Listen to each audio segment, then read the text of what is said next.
The Long Arm. The safe was an old one that opened with a key. As adjutant, Captain Swanson had charge of certain funds of the regiment and kept in the safe about $5,000. No one but himself and Ruff, his first sergeant, had access to it, and as Ruff proved an alibi, the money might have been removed by an outsider. The court-martial gave Swanson the benefit of the doubt and a reprimand for not taking greater care of the keys, and Swanson made good the 5,000. Swanson did not think it was a burglar who had robbed the safe. He thought Ruff had robbed it, but he could not possibly prove that.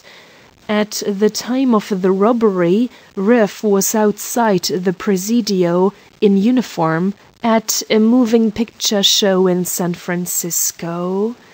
A dozen people saw him there. Besides, Ruff held an excellent record. He was a silent, clerk-like young man, better at paperwork than campaigning, but even as a soldier he had never come upon the books. And he had seen service in 2 campaigns, and was supposed to cherish ambitions towards a commission. But as he kept much to himself, his fellow non-coms could only guess that. On his captain's account he was loyally distressed over the court-martial, and in his testimony tried to shield Swanson by agreeing heartily that through his own carelessness the keys might have fallen into the hands of someone outside the post. But his loyalty could not save his superior officer from what was a verdict virtually of "not proven." It was a most distressing affair, and on account of the social prominence of Swanson's people, his own popularity, and the name he had made at Batangas and in the Boxer business, was much commented upon, not only in the services, but by the newspapers all over the United States. Everyone who knew Swanson knew the court-martial was only a matter of form. Even his enemies ventured only to suggest that overnight he might have borrowed the money, meaning to replace it the next morning. And the only reason for considering this explanation was that Swanson was known to be in debt. For he was a persistent gambler. Just as at Pekin he had gambled with death for his number, in times of peace he gambled for money.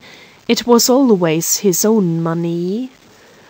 From the start, Swanson's own attitude towards the affair was one of blind, unreasoning rage. In it he saw no necessary routine of discipline, only crass, ignorant stupidity. That anyone should suspect him was so preposterous, so unintelligent, as to be nearly comic. And when instantly he demanded a court of inquiry, he could not believe it when he was summoned before a court-martial. It sickened, wounded, deeply affronted him, turned him quite savage.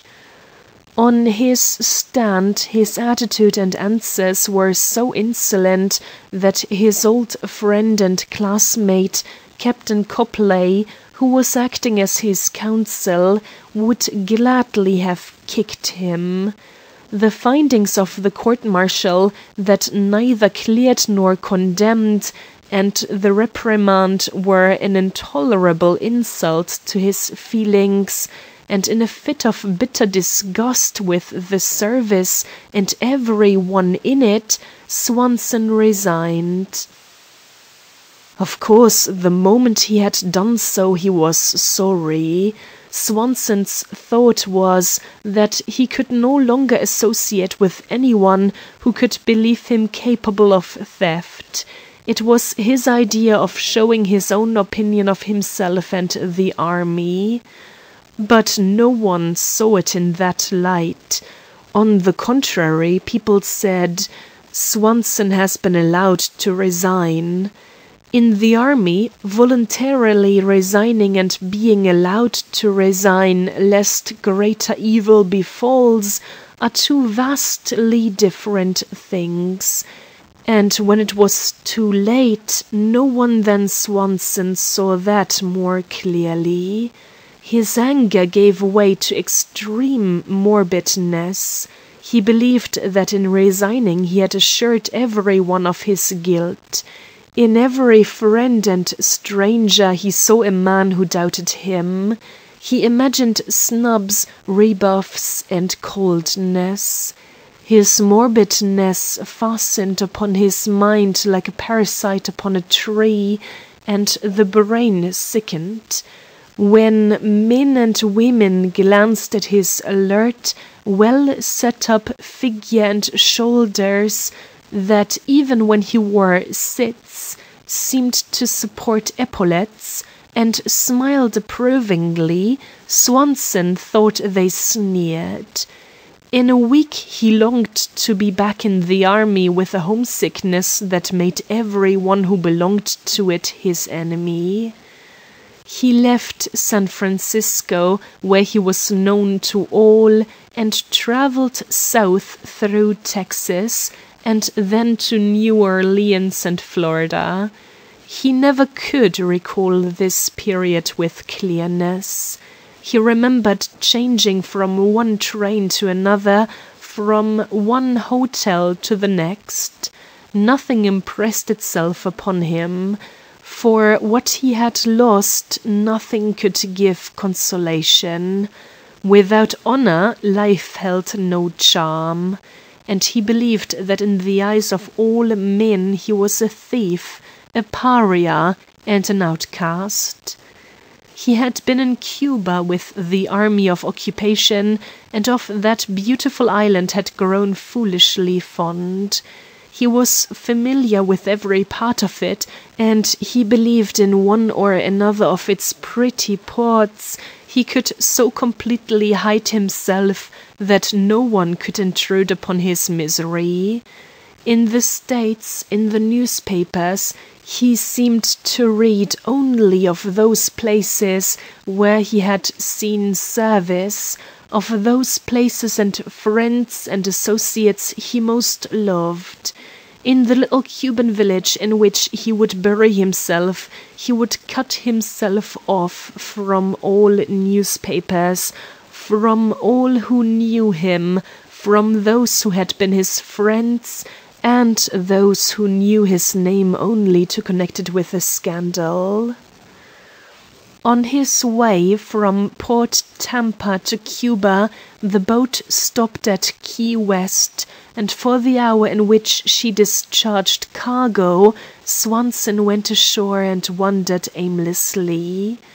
The little town, reared on a flat island of coral and limestone, did not long detain him. The main street of shops, eating-houses and saloons, the pretty residences with overhanging balconies, set among gardens and magnolia trees, were soon explored, and he was returning to the boat when the martial music of a band caused him to halt. A side street led to a great gateway surmounted by an anchor. Beyond it, Swanson saw lawns of well-kept grass, regular paths, pretty cottages, the two-starred flag of an admiral, and rising high above these, like 4 Eiffel Towers, the gigantic masts of a wireless. He recognized that he was at the entrance to the Key West Naval Station, and turned quickly away. He walked a few feet, the music of the band still in his ears. In an hour he would be steaming toward Cuba, and should he hold to his present purpose, in many years this would be the last time he would stand on American soil, would see the uniform of his country, would hear a military band lull the sun to sleep. It would hurt, but he wondered if it were not worth the hurt. A small sergeant of Marines, in passing, cast one glance at the man who seemed always to wear epaulettes, and brought his hand sharply to salute. The act determined Swanson. He had obtained the salute under false pretenses, but it had pleased, not hurt him. He turned back and passed into the gate of the naval station. From the gate a grass-lined carriage drive led to the waters of the harbour and to the wharfs. At its extreme end was the band stand, flanked on one side by the cottage of the Admiral, on the other by a sail loft with iron-barred windows and whitewashed walls. Upon the turf were pyramids of cannon-balls, and, laid out in rows as though awaiting burial, one-time muzzle-loading guns. Across the harbour the sun was sinking into the coral reefs, and the spring air, still warm from its caresses, was stirred by the music of the band into gentle, rhythmic waves. The scene was one of peace, order, and content. But as Swanson advanced, the measure of the music was instantly shattered by a fierce volley of explosions. They came so suddenly and sharply as to make him start. It was as though from his flank a quick-firing gun in ambush had opened upon him. Swanson smiled at having been taken unawares, for in San Francisco he often had heard the roar and rattle of the wireless. But never before had he listened to an attack like this. From a tiny white and green cottage, squatting among the four giant masts, came the roar of a forest fire. One could hear the crackle of the flames, the crash of the falling tree trunks. The air about the cottage was torn into threads. Beneath the shocks of the electricity, the lawn seemed to heave and tremble. It was like some giant monster, bound and fettered, struggling to be free. Now it growled sullenly, now in impotent rage it spat and spluttered, now it lashed about with crashing, stunning blows. It seemed as though the wooden walls of the station could not contain it. From the road Swanson watched, through the open windows of the cottage, the electric bolts flash and flare and disappear. The thing appealed to his imagination. Its power, its capabilities fascinated him.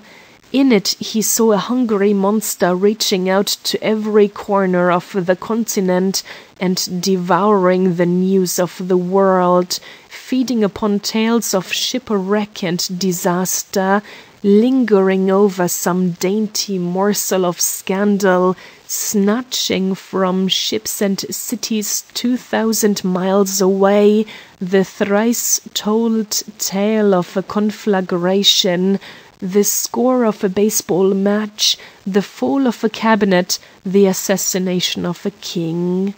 In a sudden access of fierceness, as though in an ecstasy over some fresh horror just received, it shrieked and chortled. And then, as suddenly as it had broken forth, it sank into silence, and from the end of the carriage drive again rose, undisturbed, the music of the band. The musicians were playing to a select audience. On benches around the bandstand sat a half-dozen nursemaids with knitting in their hands, the baby carriages within arm's length. On the turf, older children of the officers were at play, and up and down the path, bare-headed girls and matrons and officers in uniform strolled leisurely. From the vine-covered cottage of Admiral Preble, set in a garden of flowering plants and bending palmettos, came the tinkle of teacups and the ripple of laughter, and at a respectful distance, seated on the dismantled cannon, were Marines in khaki and blue jackets in glistening white. It was a family group, and had not Swanson recognized among the little audience the others of the passengers from the steamer and natives of the town who, like himself, had been attracted by the music, he would have felt that he intruded. He now wished to remain. He wanted to carry with him into his exile a memory of the men in uniform, of the music and pretty women, of the gorgeous crimson sunset. But though he wished to remain, he did not wish to be recognized. From the glances already turned toward him, he saw that in this little family gathering the presence of a stranger was an event, and he was aware that during the trial the newspapers had made his face conspicuous. Also, it might be that stationed at the post was some officer or enlisted man who had served with him in Cuba, China, or the Philippines, and who might point him out to others. Fearing this, Swanson made a detour and approached the bandstand from the wharf, and with his back to the hawser post, seated himself upon the string piece. He was overcome with an intolerable melancholy.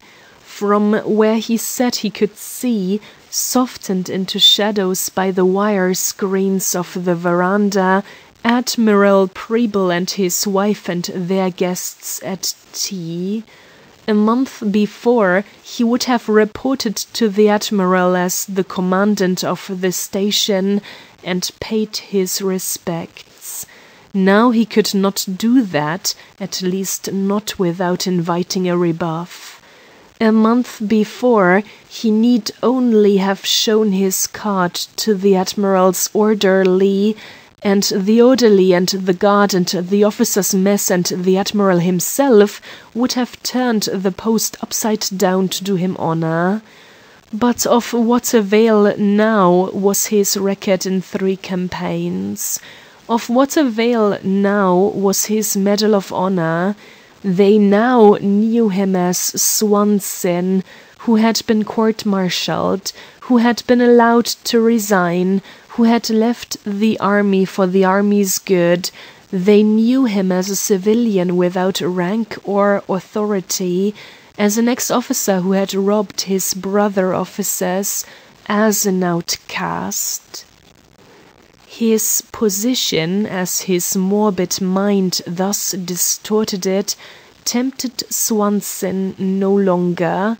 For being in this plight, he did not feel that in any way he was to blame. But with a flaming anger he still blamed his brother officers of the court-martial, who had not cleared his name, and with a clean bill of health restored him to duty. Those were the men he blamed, not Ruff, the sergeant who he believed had robbed him, nor himself, who, in a passion of wounded pride, had resigned and so had given reason for gossip, but the men who had not in tones like a bugle call proclaimed his innocence, who, when they had handed him back his sword, had given it grudgingly, not with congratulation. As he saw it, he stood in a perpetual pillory. When they had robbed him of his honor, they had left him naked, and life without honor had lost its flavor. He could eat, he could drink, he could exist. He knew that in many corners of the world white arms would reach out to him and men would beckon him to a place at table. But he could not cross that little strip of turf between him and the chattering group on the veranda and hand his card to the Admiral's orderly. Swanson loved life. He loved it so that without help, money, or affection, he could each morning have greeted it with a smile. But life without honor, he felt a sudden hot nausea of disgust. Why was he still clinging to what had lost its purpose, to what lacked the one thing needful? If life be an ill thing, he thought, I can lay it down. The thought was not new to him, and during the 2 past weeks of aimless wandering, he had carried with him his service automatic. To reassure himself, he laid his fingers on its cold, smooth surface. He would wait, he determined, until the musicians had finished their concert and the women and children had departed, and then the orderly would find him where he was now seated, sunken against the hawser post, with a hole through his heart. To his disordered brain, his decision appeared quite sane. He was sure he never had been more calm.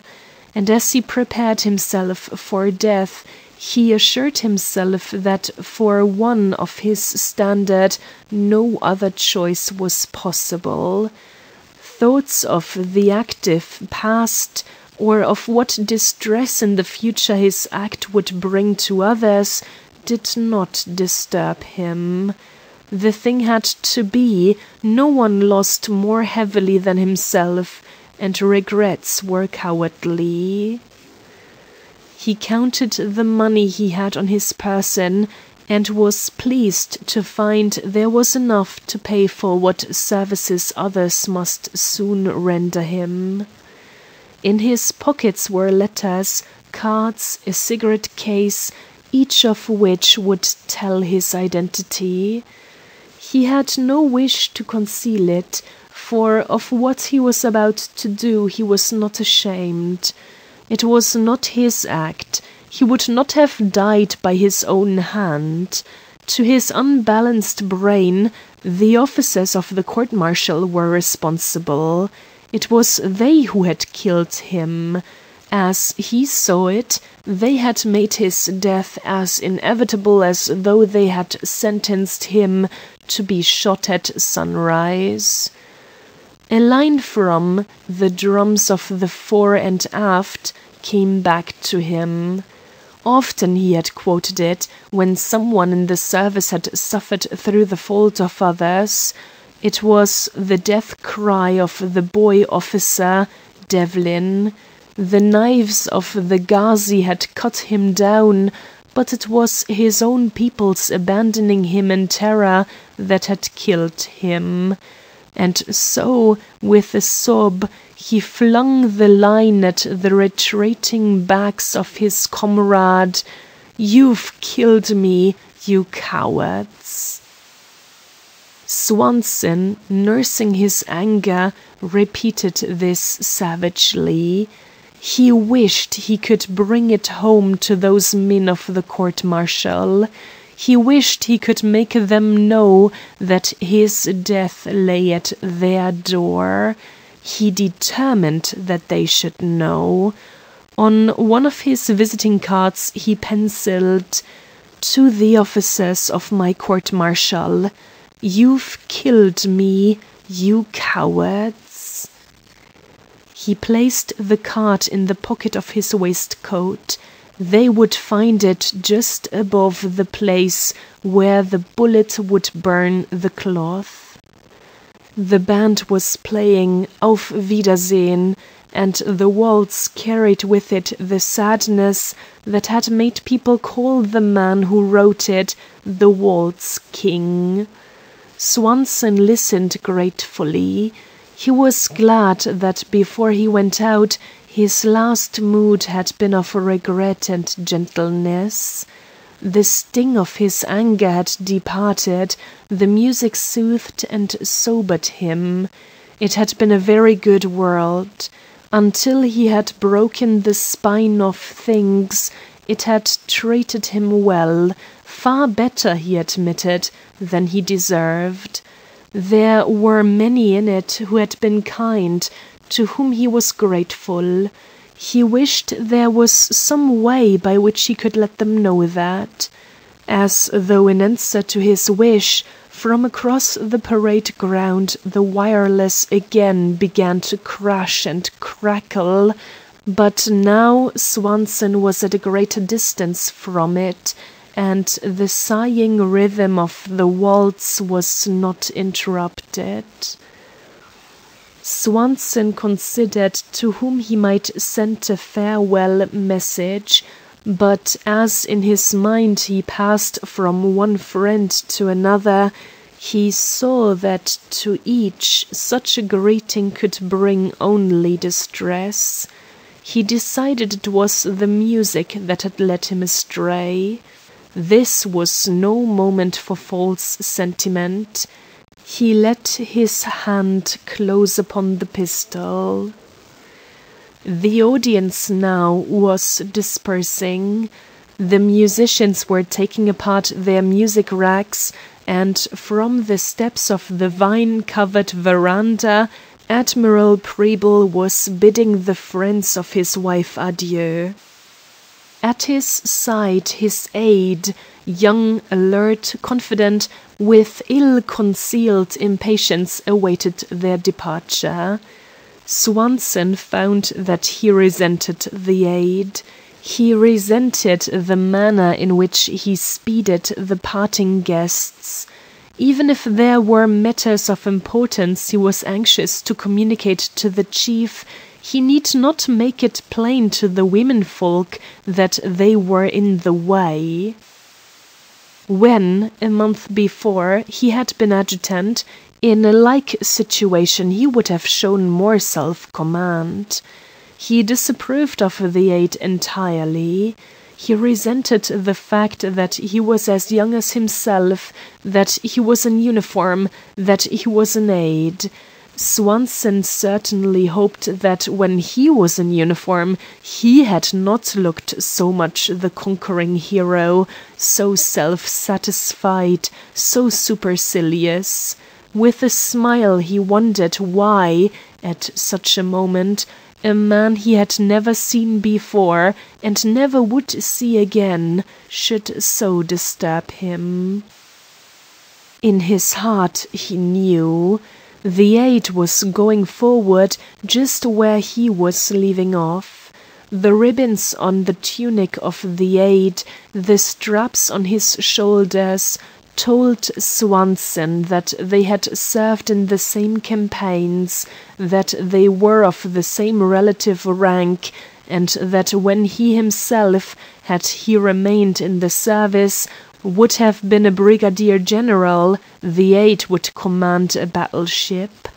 The possible future of the young sailor filled Swanson with honorable envy and bitter regret. With all his soul he envied him the right to look his fellow man in the eye, his right to die for his country, to give his life, should it be required of him, for 90 million people, for a flag. Swanson saw the two officers dimly, with eyes of bitter self-pity. He was dying, but he was not dying gloriously for a flag. He had lost the right to die for it, and he was dying because he had lost that right. The sun had sunk and the evening had grown chill.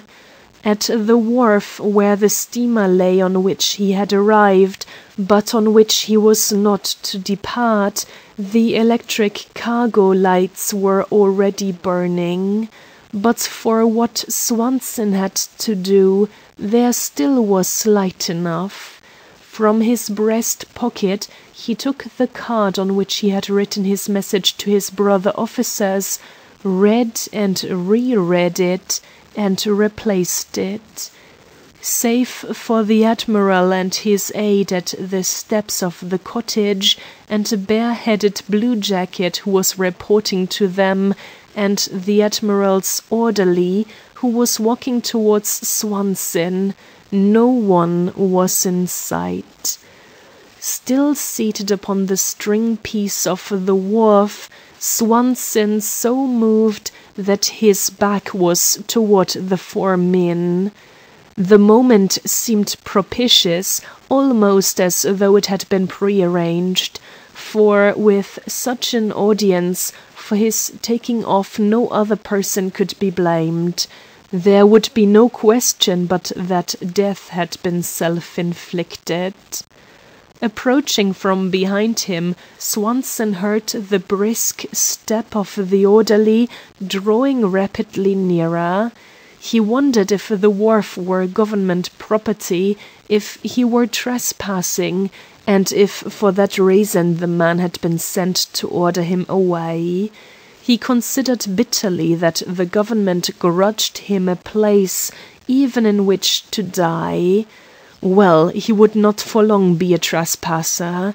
His hand slipped into his pocket. With his thumb he lowered the safety catch of the pistol.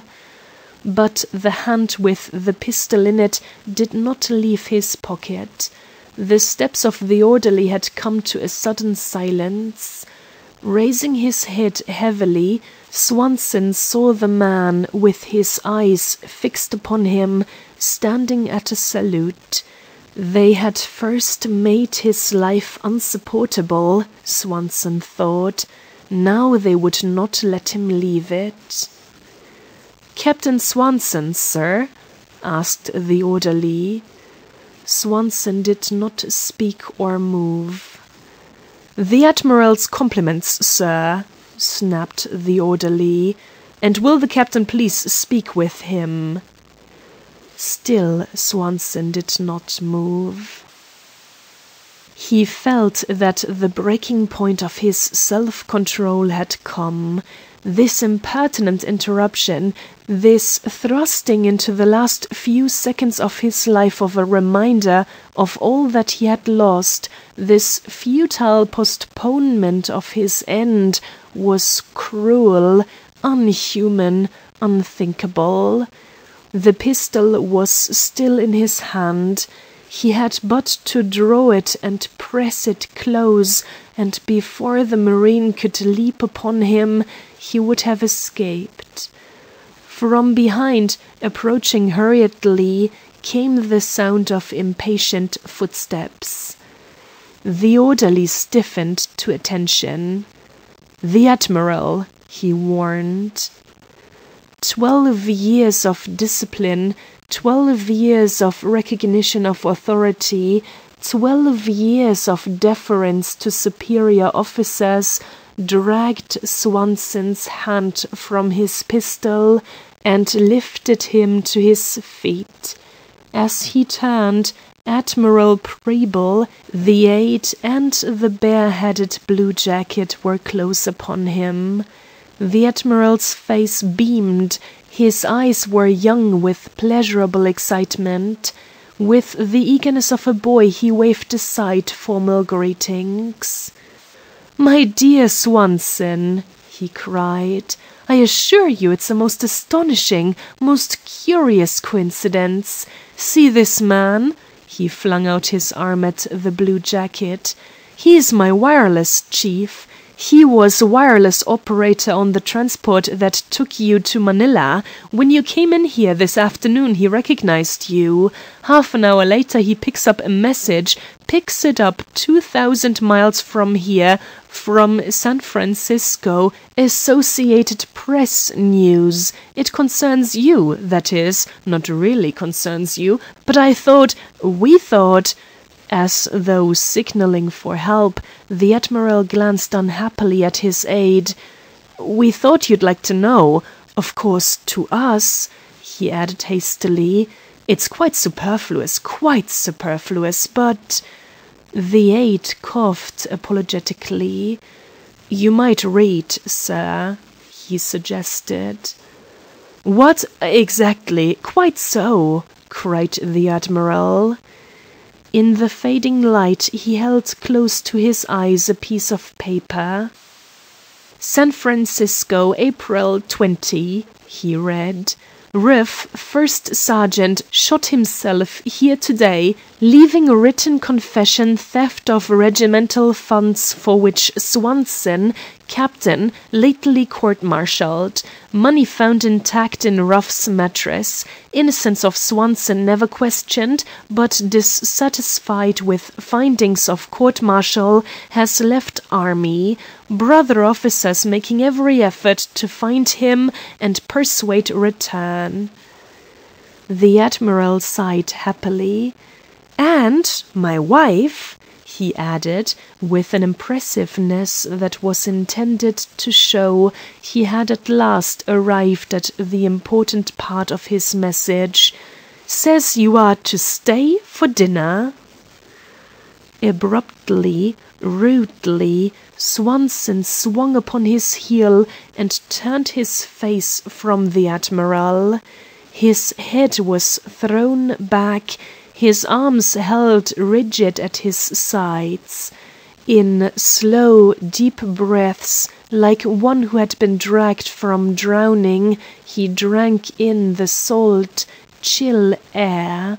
After one glance the four men also turned, and in the failing darkness stood staring at nothing, and no one spoke. The aide was the first to break the silence.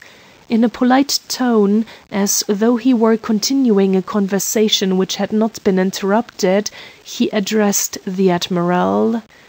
"Of course, Riff's written confession was not needed," he said. "His shooting himself proved that he was guilty." Swanson started as though across his naked shoulders the aide had drawn a whip. In penitence and gratitude he raised his eyes to the stars. High above his head the strands of the wireless, swinging from the towering masts like the strings of a giant Aeolian harp, were swept by the wind from the ocean. To Swanson the sighing and whispering wires sang in praise and thanksgiving. End of The Long Arm by Richard Harding Davis.